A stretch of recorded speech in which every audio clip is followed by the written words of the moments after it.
It's lights out and away we go.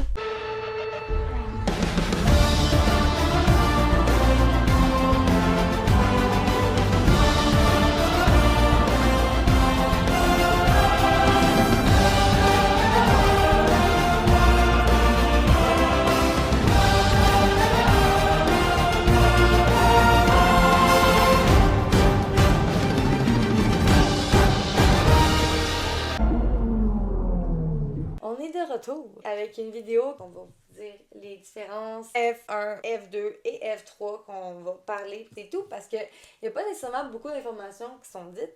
Puis souvent, même nous, on a essayé d'en trouver des vidéos pour voir comme les opinions des gens et tout, puis il y a à peine rien. Fait que je suis comme... Fait que on va vous faire ça aujourd'hui. C'est pendant aussi que vous allez avoir votre 1 mois de vacances de F1, ben vous allez pouvoir aller écouter les courses de F2 et F3 parce que c'est quand même vraiment intéressant à voir. Oui. Que là, vous allez savoir c'est quoi. Oui, les différences. Fait qu'on va commencer avec la F1 versus la F3. Donc, comme vous pouvez voir, on va vous expliquer en fait un format d'un week-end, c'est quoi. Donc, j'ai séparé la Formule 1 puis la Formule 3. Donc, le format régulier, on le sait c'est quoi. Un vendredi, pratique 1 et pratique 2. Le samedi, pratique 3 et la qualification. Puis, la qualif 1 a une durée de 18 minutes. La qualif 2, durée de 15 minutes. Puis la dernière, la Q3, qui a une durée de 12 minutes. Donc après, le lendemain, on est rendu à dimanche et c'est la course. On n'oublie pas qu'on a des sprints week-end aussi. Donc, un week-end irrégulier et vendredi, une pratique et la qualification du sprint. Le samedi, on commence avec la course du sprint et la qualification de la course. Et ensuite, dimanche, on arrive à la course comme d'habitude. Pour la F3, il y a simplement un week-end régulier qui consiste à, le vendredi, à avoir une pratique de 45 minutes, une qualification de 30 minutes. Le samedi, il y a une sprint de 40 minutes plus un tour.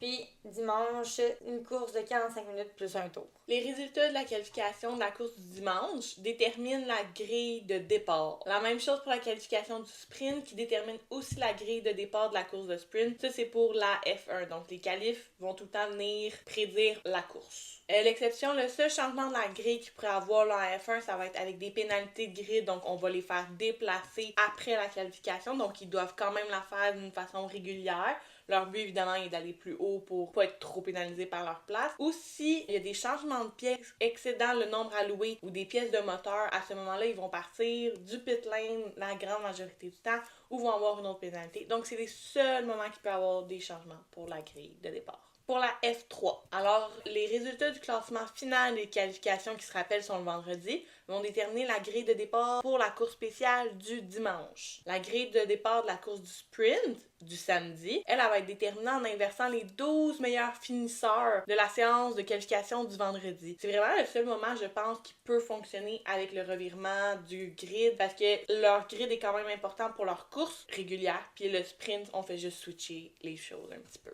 Donc, n'oublie pas que l'attribution des points, comme on l'a déjà mentionné dans nos vidéos précédentes, les 10 premiers reçoivent respectivement 25 points, 18, 15, 12, 10, 8, 6, 4, 2 et 1 point. Ensuite, la course de sprint, les 8 premiers reçoivent des points aussi, respectivement 8, 7, 6, 5, 4, 3, 2, 1.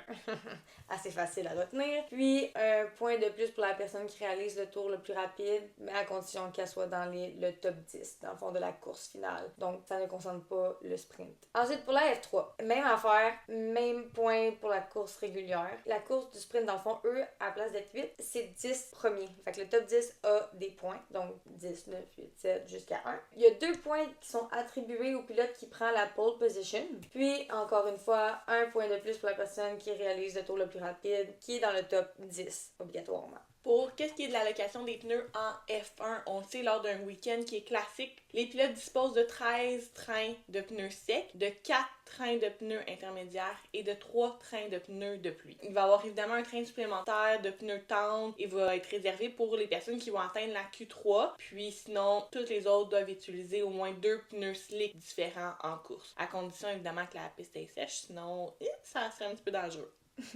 Donc, on se rappelle qu'on a les softs qui vont être déterminés en rouge, les médiums en jaune et les hard en blanc. Pour qu'est-ce qui est de la F3, le règlement stipule vraiment juste que les pilotes vont se voir attribuer 4 ensembles de pneus pour conditions sèches et 2 ensembles de pneus pour conditions humides par épreuve. Évidemment, c'est un sport qui est nouveau, donc ils font encore beaucoup d'essais-erreurs avec les pneus pour l'instant. On est rendu au DRS. Donc, on se rappelle qu'on a déjà passé une bonne partie d'une vidéo à vous expliquer c'était quoi les girlies.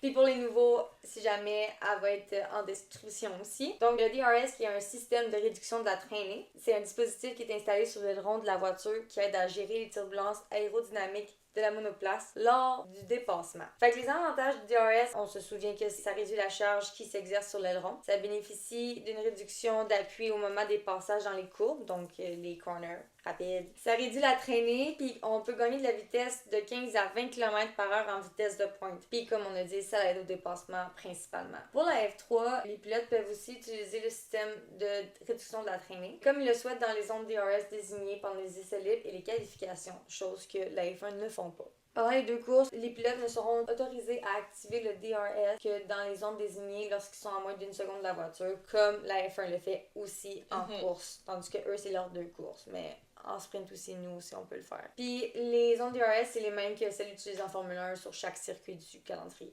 Évidemment, l'utilisation du DRS est régie par un certain nombre de conditions, on peut dire. Donc, en Formule 1, le pilote peut activer le mécanisme de réduction de la traînée lorsqu'il se trouve évidemment à moins d'une seconde, encore une fois. Il faut que ça soit lorsqu'il est dans une zone de DRS déjà préautorisée qu'on sait à chaque endroit dans le circuit. Puis, dans ce cas, les zones sont vraiment établies dans le week-end avant le Grand Prix, évidemment. Pour qu'est-ce qui est de la F3, le DRS est disponible pour une utilisation seulement après 2 tours, sauf décision contraire du directeur des courses en raison, mettons, de mauvaises conditions météorologiques, des drapeaux jaunes dans les zones désignées par le DRS. C'est un petit peu pareil, je vous dirais, en F1 pour qu'est-ce qui est de ça par contre. Puis, les mêmes règles de sécurité s'appliquent, fait que le DRS est désactivé à la fin des zones désignées. Puis, si le pilote freine ou relâche l'accélérateur après l'activation, ou si le DRS va être éteint, mais ça c'est pareil en F1 et en F3. C'est ce qui concerne un peu comme le format d'un week-end, les allocations, tu sais, les petites règles de base qu'on peut savoir sur la F3, qui est quand même intéressant de savoir c'est quoi les différences, puis c'est quoi les ressemblances entre la F1 et la F3. Donc là, on va vous parler des pilotes puis des équipes. Ouais. Donc, il y a 10 équipes aussi en F3, mais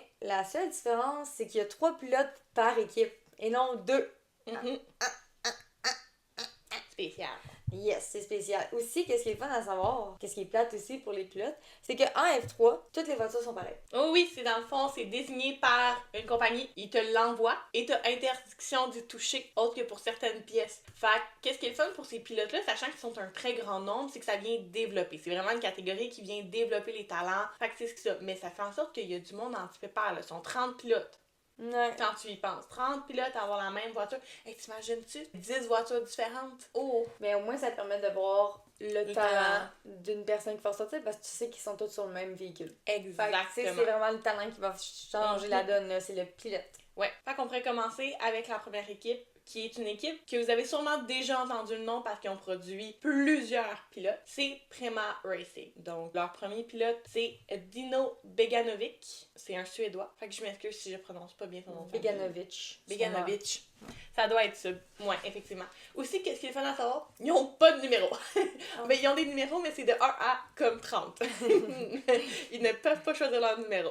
C'est comme ça. La date de naissance de Dino, c'est le 19 janvier 2004. Il représente la Suède. Après ça, il y a Gabriel Mini qui est numéro 2. Il est italien. Sa date de naissance, c'est le 2 mars 2005. Il représente l'Italie. Après ça, on a Arvid Lindblad, qui est britannique. Lui, sa date de naissance, c'est le 8 août 2007. Il représente l'Angleterre, évidemment. Donc, c'est ce qui est pour Prema Racing, qui est la première équipe. Ensuite, on a Trident.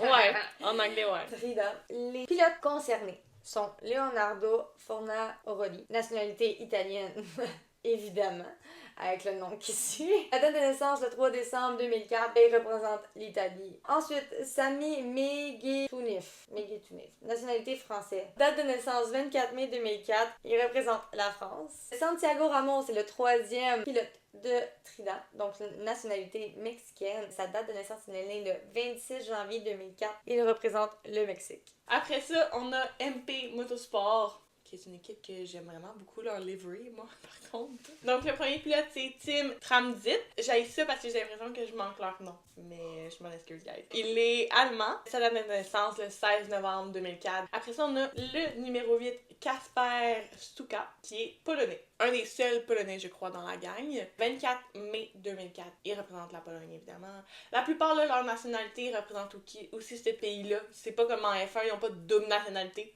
Par chance, c'est vraiment facile. Alexander Doon, il est irlandais. C'est le seul irlandais de la gang. Le 11 novembre 2005, il représente l'Irlande. C'est le numéro 9 qu'il porte, lui. Donc, on est rendu à Campos Racing. Donc, le premier pilote, Oliver Goat, on va dire de même. Nationalité allemand. On l'a deviné avec le nom de famille. La date de naissance, 14 octobre 2004. Il représente l'Allemagne, évidemment. Ensuite, on a Sébastien Montoya, qui est colombien. Il est né le 11 avril 2005. Il représente la Colombie. Donc, ça aussi, c'est un des premiers qui représente la Colombie. Marie Boya, qui est espagnole. 13 avril 2004. Puis, il représente l'Espagne, évidemment. Hightech Pulse 8, qui est un très long nom d'équipe. MoneyGram as a fun team. Ah ouais, oui, c'est similaire. On a Luke Browning, qui est britannique, on l'a deviné avec son nom de famille. 31 janvier 2002, puis il représente évidemment l'Angleterre et britannique. Martinus Stenshorn, je crois que je l'ai bien dit, norvégien. Oh, ouais. C'est juste parce que c'est tout toi qui as les gros noms. Oui, effectivement.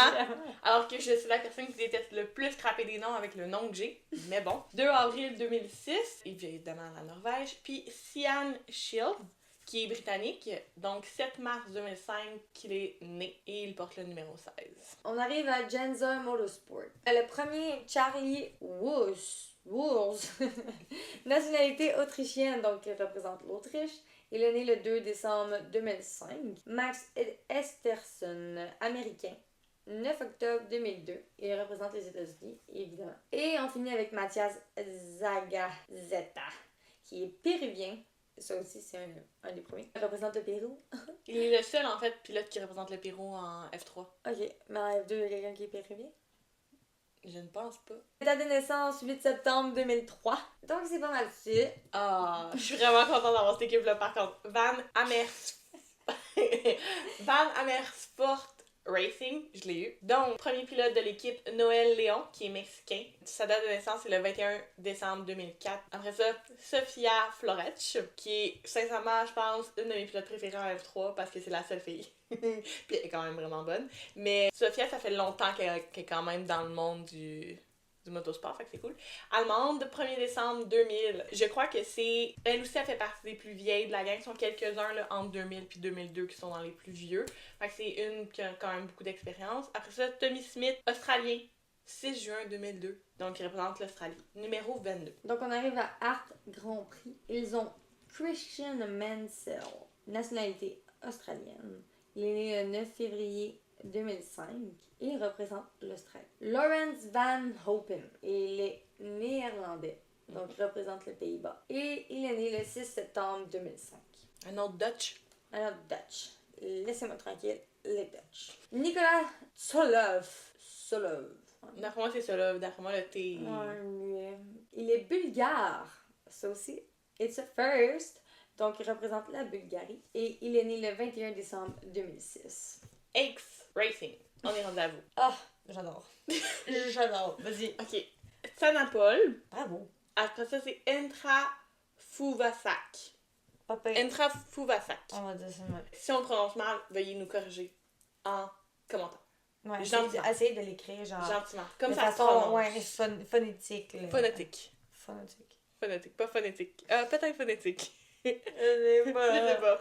Il est thaïlandais. Il est né le 14 novembre 2005. Puis après ça, on s'en va à Nikita Bedrin, qui est italien. 6 janvier 2006. Puis on finit avec Joshua Dufek, qui est autrichien. Ça aussi, c'est une première pour l'instant.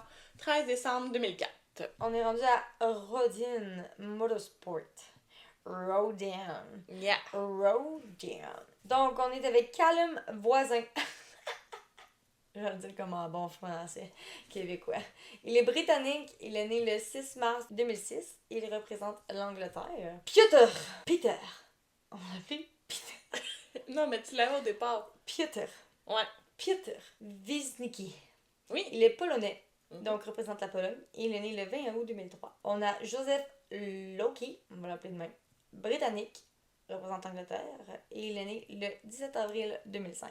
Et c'était le dernier! Yay! Donc c'est ça qui conclut équipe et pilote. Donc vous avez vu la tranche d'âge un peu, c'est 18 à genre maximum 24 ans. Fait que c'est quand même pas pire la tranche d'âge. Ça laisse le temps de se développer et tout, sachant que il y en a qui peuvent peut-être monter en F2. Il y en a qui vont sauter et qui vont aller en F1. Oui, on l'a déjà vu. Puis là, on va vous parler un peu de petites statistiques, nombres, pour vous montrer la différence entre la voiture de la F1 et la voiture de la F3. Vous avez déjà vu la F1, ça a l'air de quoi, puis c'est très différent de la F3, comme vous pouvez voir ici en photo. Donc, juste pour vous donner une idée, le poids de la F1 est 798 kg sans le pilote. Fait que c'est lourd, là, quand on vous dit qu'une monoplace c'est lourd, là, c'est pour ça qu'ils ont un tracteur, là, ils n'ont comme pas le choix d'avoir ça, là, je suis genre. Tandis que la F3, c'est quand même 300 kg de moins, là, c'est 490 kg environ, sans pilote. Puis, la vitesse maximale d'une voiture de F1, on va parler de plus ou moins 370 km/h. Puis, pour qu'est-ce qui est de la F3, c'est quand même vite, mais c'est environ 300 km/h. Fait que je trouve que c'est quand même vite, sachant qu'ils sont 2 catégories en dessous. Et surtout, sachant que F2 à F1, c'est un gros step. Déjà. Si je suis comme, ouh là là là là. Puis, tu sais, il y en a là-dedans qui ont juste fait du karting, puis ils ont embarqué, ils ont pas fait de F4. C'est touchy, mais props to them. Fait que ça serait ça pour la vitesse. J'ai pris l'Hongrie, le tour le plus rapide de l'Hongrie, juste pour montrer un exemple de vitesse. Donc, le tour le plus rapide pour la F1 est 1 minute 16 et 627 secondes. Puis, en F3, c'est 1 minute 31. C'est quand même 15 secondes de plus que la F1. Là. 15 secondes, on sait comment c'est long en F1. Hein? Juste 5 secondes, puis les pilotes capotent. Fait que je vous donne une idée que 15 secondes... Fait que juste pour vous dire, exemple, en 2023. Pour la puissance, on va parler plus ou moins 986 HP, qui est quand même vraiment intense comparé à la F3. Puis là, c'est là que vous voyez la vraie différence entre la F1 et la F3, des moteurs. Eux, en F3, c'est plus ou moins 374 HP. Donc, une puissance vraiment moindre. Donc, c'est la petite différence. On parle de récupération de l'énergie en F2, fait que je l'ai mis aussi en F3. Ils récupèrent pas l'énergie, tandis que la F1, oui. C'est la différence aussi qui font que maintenant, quand ils récupèrent l'énergie, ça s'en vient dans la batterie, dans le niveau hybride. Fait que, tu sais, ça c'est quand même cool parce qu'ils gagnent du power un peu plus avec ça. Fait que c'est pas mal ça. Sinon, DRS, les deux en ont. Oui, puis le temps de l'accélération, ça aussi c'est impressionnant quand on y pense. Ça va vite, là. En F1, le temps de l'accélération, 2,4 secondes maximum, je dirais. Alors qu'en F3, on va parler de 3,1. Quand même une grosse différence, là. Puis le temps que ça prend d'aller jusqu'à 200 kph, ça va être 4,2 en F1. En F3, 7,8 secondes. Ouais, c'est fou la différence entre les deux. C'est pour ça qu'on dit que c'est encore une fois une étape de développement. Ouais. Fait que c'est ça pour la F3. Comme vous pouvez voir à vos petits tableaux ici pour vous montrer pour les visuels. Donc, ça nous laisse le temps de nous transporter vers la F2 versus la F1. On tient à dire qu'on va pas rementionner les caractéristiques de la F1 parce que ça va être écrit anyway en parlant. Puis, on vient de les voir aussi. Fait qu'on va se concentrer juste sur les statistiques, les caractéristiques, les points de différence et de ressemblance de la F2 à la F1. Fait que les belles petites voitures de F1 contre la F2, ils veulent se battre. Donc, format d'un week-end, on l'a vu, on va passer un petit peu vite, bla bla bla. Le sprint week-end, bla bla bla. On arrive à la F2. Yep. Donc, un week-end régulier, eux aussi, juste un week-end. Ça ressemble beaucoup à la F3, mais un peu plus d'action, mais un peu plus adapté à la F2. Oui. À la voiture de la F2. Donc, vendredi, on commence avec une pratique de 45 minutes et une qualification de 30 minutes. Le samedi, on fait le sprint race, qui est 120 km ou 45 minutes. Ça va dépendre lequel arrive en premier. Le 120 km ou le 45 minutes. Même affaire pour le dimanche. C'est une course de 170 km ou de 60 minutes. On le sait que la course, nous, de la F1, c'est environ 1h30. Ils laissent allouer 2 heures quand ils mettent à la télé ou whatever, parce qu'ils laissent un 30 minutes pour les red flags, les yellow flags. Et peu importe ce qui arrive, la pluie, ils doivent arrêter, ils doivent mettre un red flag pour la température. Ou bien aussi les célébrations, le podium. Il y a tout ça, fait que c'est tout ça un gros 2 heures en tout, puis eux, c'est 1 heure. Fait que ça vous laisse une idée de... Hein? Ensuite, La format du grid, on te rappelle, qualification nanana, en F1. Pour qu'est-ce qui est de la F2, les résultats du classement final des qualifications de vendredi, eux vont déterminer la grille de départ pour la course spéciale du dimanche. Puis la grille de départ de la course de sprint du samedi, elle va être déterminée en inversant cette fois-ci les 10 meilleurs finisseurs des résultats de la séance de qualification du vendredi. Donc, c'est un petit peu similaire à la F3, mais là, au lieu de 12, c'est 10. Donc, pour qu'est-ce qui est de l'attribution des points en course régulière, même chose en F2 qu'en F1. Donc, les 10 premiers reçoivent respectivement 25, 18, 15, 12, 10, 8, 6, 4, 2, 1 en course régulière. Qu'est-ce qui est du cours de sprint? Ça, c'est vraiment le moment où ça ressemble le plus à la F1 comparé à la F3. C'est 8 premiers reçoivent respectivement 10, 8, 6, 5, 4, 3, 2, 1. Donc, on fait juste sauter un petit peu plus de points. Puis, ils vont avoir un plus 2 points qui vont être attribués au pilote qui prendra la pole position, la même chose qu'en F3. Puis, 1 point de plus pour la personne qui réalise le tour le plus rapide, sauf qu'il doit être dans le top 10. Qu'est-ce qui est le fun avec le fait qu'il donne un plus 2 points au pilote qui prendra la pole position? C'est vraiment pour venir contrer l'aspect qu'ils font un reverse grid, parce que sinon tu veux être d'un dernier, parce que tu veux être comme d'un premier dans l'autre course. Fait que c'est pour venir contrer pour que tout le monde veuille la pole position pour avoir un 2 points de plus. C'est leur façon d'avoir réfléchi. c'est très bon. Donc, l'allocation des pneus, on se rappelle pour la F1, les soft, les medium, les hard, chaque week-end. Le règlement sportif pour la F2 stipule que chaque pilote se verra attribuer 5 séries de pneus par week-end. Ils auront 3 ensembles de spécifications primaires et 2 ensembles de spécifications facultatives. Chaque pilote sera également muni de 3 ensembles de pneus de pluie. Pour qu'est-ce qui est du DRS, on se souvient des girlies, système de réduction de la traînée. On en a déjà parlé pour la F1, les avantages et tout. Pour qu'est-ce qui est en F2, les pilotes peuvent utiliser ce DRS comme ils souhaitent dans les mêmes zones de DRS qui sont désignées pendant les essais libres et les qualifications, un petit peu comme en F3. Pendant les 2 courses, les pilotes vont être autorisés à activer le DRS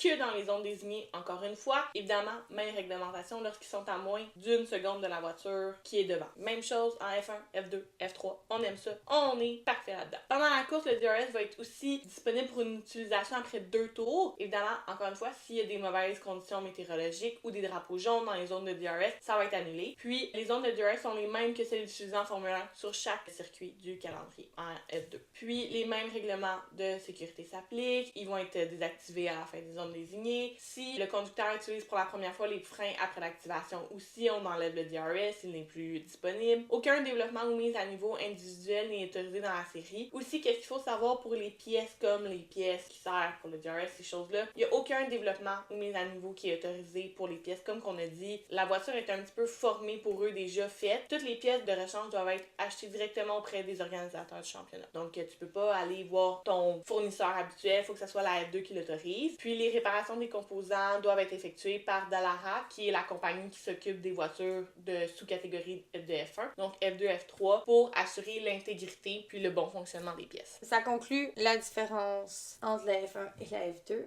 Donc, on s'en va vous montrer les équipes et les pilotes de ceux-là. Donc, ça ressemble encore plus à la F1. 2 pilotes par équipe. Donc, il y a 11 équipes. On va commencer avec Art Grand Prix. Le premier pilote est Victor Martins, qui est français. Il est né le 16 juin 2001 et représente la France. On a Zach O'Sullivan, qui est britannique et il représente l'Angleterre, bien évidemment. Et il est né le 6 février 2005.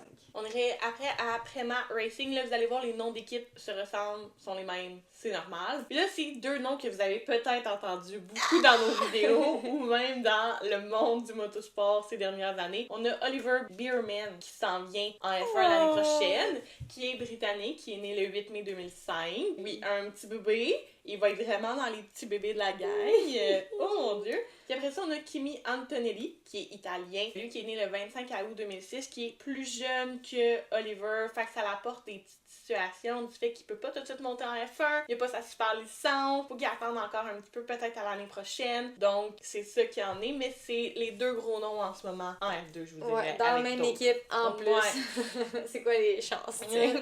On va aller à Rodin Motorsport. Donc, le premier pilote Zane Maloney, qui est barbadien, donc il représente la Barbade, ça aussi, a first, donc 2 octobre 2003. Et on a Ritomo Miyata, qui est japonais, puis il représente le Japon, et date de naissance le 10 août 1999. Après ça, on a Dams Lucas Oy. Donc, le premier pilote, Jack Crawford. Ah oui, on a oublié de mentionner, eux aussi ne choisissent pas leur numéro, comme vous pouvez voir. Ça, c'est vraiment leur numéro de F2. Donc, Jack est américain, il représente les États-Unis, né le 2 mai 2005. On a Juan Manuel Correa, qui est aussi américain, donc 2 Américains dans la même équipe, qui est né, lui, le 9 août 1999. On est rendu à Invicta Racing. Premier, Kush Maini, qui est indien. 22 septembre 2000, il représente l'Inde. C'est aussi une première. Ben oui. On a beaucoup de diversité dans la F2 et la F3, j'aime vraiment ça. Oui. J'aime mieux ça que la F1, on dirait, la diversité des pilotes, là, je Mhm. parle. Là. Les pays puis tout, là, tu sais, ça peut amener éventuellement, quand ils vont monter dans la F1, ça peut donner le goût d'ouvrir des pistes dans des pays que personne n'a pensé, juste pour aider que, genre, Ouais. tu sais, il y aille... Puis c'est montrer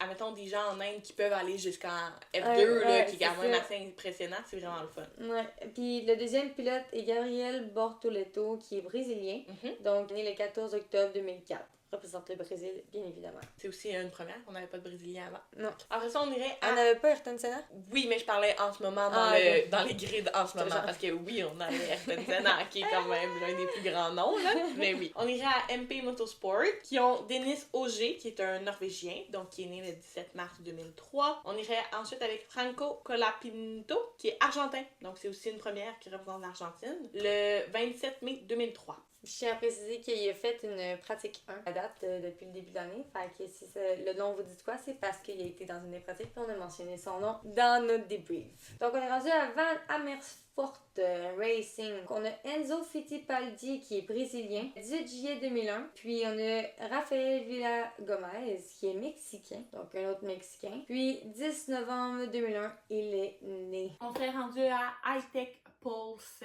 8. Donc, on a en premier Amaury Cordel, belge, qui est né le 9 juillet 2002. Donc, il représente la Belgique. Danica va vous dire le commentaire qu'il paraît un petit peu plus vieux que 22 ans, mais il paraît très bien selon moi. Puis après ça, on irait à Paul Aaron, qui est sincèrement mon favori en F2, qui est estonien. Il représente l'Estonie. C'est une première cette année, dans le sens que c'est le seul en F2, F3. Ouais. Il est né le 4 février 2004. Vous avez sûrement entendu son nom. Il y a eu un petit débat sur Twitter. Il y a une équipe qui a dit qu'il allait signer avec eux, qui avait déjà signé puis qui switchait d'équipe. Puis Paul a juste écrit « Ah! » sur Twitter parce qu'il n'était pas au courant, donc il s'est fait faire un score piastri. Évidemment, ce n'était pas vrai. Il ne change pas d'équipe. Il est encore avec l'équipe jusqu'à la fin de l'année. Donc, c'est ça qui est pour l'équipe. Donc, on est rendu à Campos Racing. Donc, il y a un nom que vous allez vous souvenir, Isaac Adjar, qui a été un pilote qui a fait la pratique 1 pour Red Bull. Il est français. Il est né le 28 septembre 2004. Son partenaire, Joseph Maria Marti, est espagnol et il est né le 13 juin 2005. On irait à Trident par la suite. Donc, ils ont Richard Verschoor.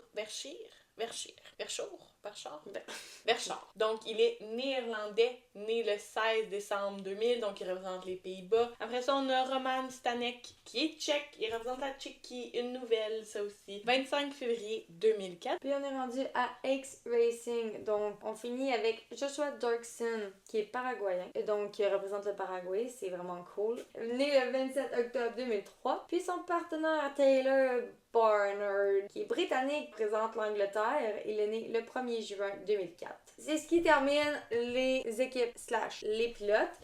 Donc, on va vous expliquer encore les petites statistiques, les petites caractéristiques qu'on a faites, les mêmes caractéristiques de F1 pour contre la F3. Mais là, on va la faire F1 contre F2. Puis après, on a fini cette vidéo-là, puis vous allez être prête pour comprendre la F2 puis la F3 quand vous allez regarder les championnats. Dans le fond, on va parler encore des poids, vitesse maximale, les tours les plus rapides, juste pour vous donner une idée. Donc, 798 kg pour la F1. On se rappelle. 755 kg pour la F2. Fait qu'on voit qu'on se rapproche, vraiment plus similaire, mais quand même, encore une fois, une bonne différence. Ouais. Après ça, on a la vitesse maximale, je me souviens, F1 370. Pour, qu'est-ce qui est de la F2? 320 km/h plus ou moins. Fait que ça se ressemble vraiment beaucoup. C'est 20 km de plus que la F3. C'est ça, exactement. Ensuite, le tour le plus rapide de Hongrie. On se rappelle que c'est 1 minute 16. Puis on se rapproche avec la F2 à 1 minute 29. On a la puissance du moteur. Donc, on se souvient, F1 environ 1000 bhp. C'est brake horsepower.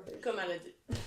Puis la F2, eux, ont 620. Donc, il y a quand même une pas pire différence d'environ 380, là. Ouais, quand même pas pire, hein? C'est la puissance, c'est ce qui fait la différence dans une voiture. C'est pour ça qu'on vous dit qu'il y a quand même une grande différence entre la F2 et la F1. C'est ça. Puis la récupération de l'énergie comme la F3, la F1 oui, mais la F2 non plus. Les DRS, les mêmes zones, les mêmes affaires, tout pareil. Donc, le temps d'accélération comparé à 2.4 secondes en F1, la F2 a 2.9 secondes. Donc, on se rapproche, mais il y a quand même une petite différence. Pour qu'est-ce qui est le temps pour se rendre jusqu'à 200 kph, c'est 4.2 secondes en F1. En F2, 6.6.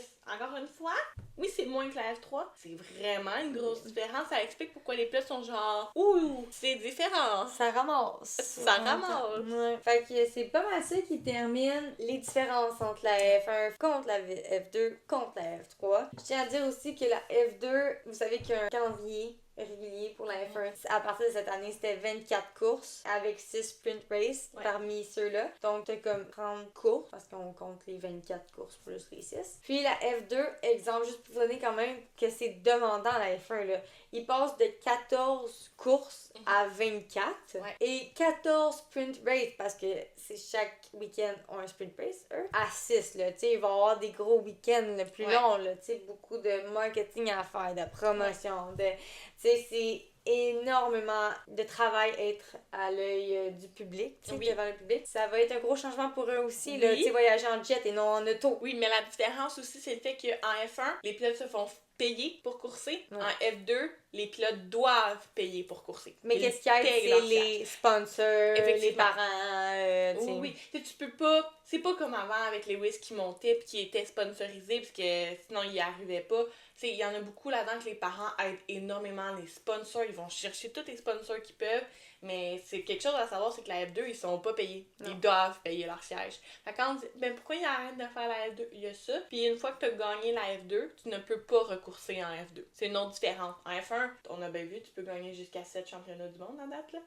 En F2, tu gagnes une fois puis c'est bye-bye. Ça, c'est un peu whack, là, mais... Oui, mais c'est une différence à avoir. Ouais, fait que j'espère que vous avez aimé ce type de vidéo. Ça fait longtemps qu'on n'avait pas fait une vidéo informative, éducative. Fait que c'était vraiment cool. Moi, j'ai vraiment aimé ça parce que nous aussi, on a fait full de recherches pour avoir des bonnes informations pour vous. Pas dire de la merde.